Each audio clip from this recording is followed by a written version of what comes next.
Moelleux d'un canapé club avant l'inconfort permanent de Groupe Edmond de Rothschild dans le grand bain du large.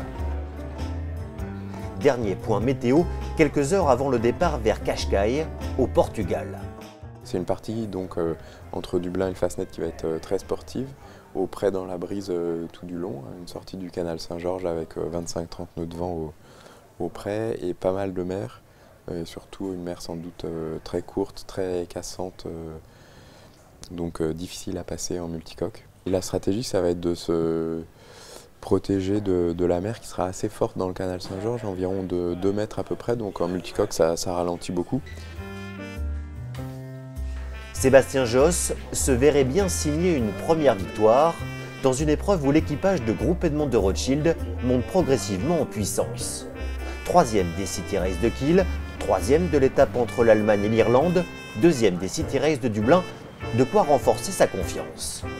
Une étape comme celle-ci, je me sens plus à l'aise que les 2 jours qui viennent de se dérouler, où j'ai plus de métier, j'ai plus d'expérience sur une étape océanique que tourner entre 2 bouées où le départ est primordial. Voilà, donc j'ai beaucoup plus la pression sur les jours de City Race où j'essaye de me concentrer, faire au mieux et au moins de progresser le plus rapidement possible. Alors que sur une étape de course au large, j'ai plus le schéma en tête, j'ai plus le rythme en tête aussi qu'il faut avoir pour pouvoir être performant. Un départ, canon et sur une coque s'il vous plaît, rien de mieux pour afficher ses ambitions face à la concurrence. Spindrift a beau passer en tête à la bouée au vent, c'est encore Gitana 15 qui mène la danse après le premier aller et retour devant la jetée de Dunleary.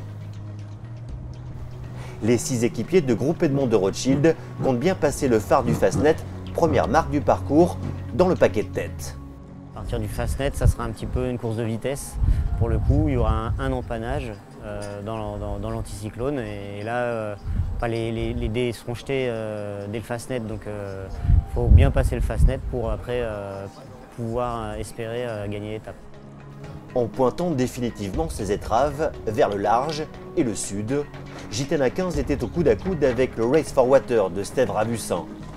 Les 5 modes 70 passeront la ligne d'arrivée à Cascais, au mieux dans la nuit de mardi à mercredi.